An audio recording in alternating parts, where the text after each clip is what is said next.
I'm going to show you how to make two Dharba Pavitram for auspicious events. For that you need two Dharbas, and the size of the Dharba should be Chaturangulam 5 times. So Angulam means finger, 4 fingers 5 times.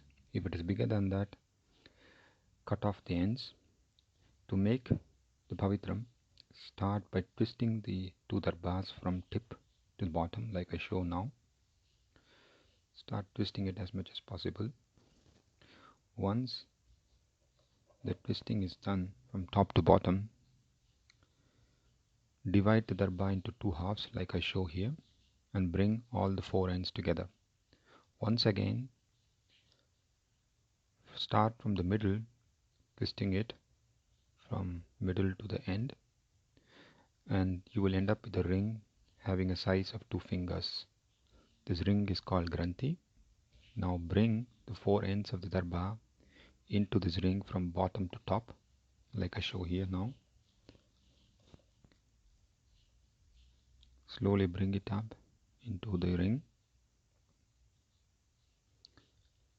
Once you do that, you will see a small ring at the end. The big ring is called Granthi. You all see a small ring now.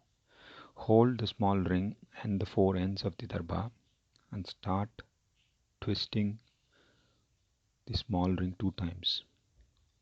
So you see the small ring? 1, 2. Now bring all the ends of the Dharba and push it through the small hole from top to bottom.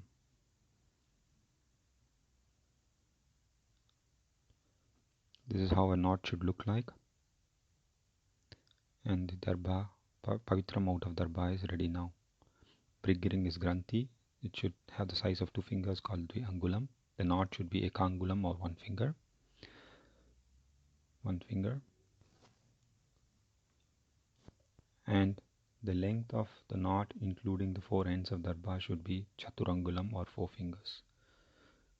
Size of all these parts are well described in Shastras. Please learn it from learned scholars about Pavitram. This is how you can make Pavitram for auspicious events.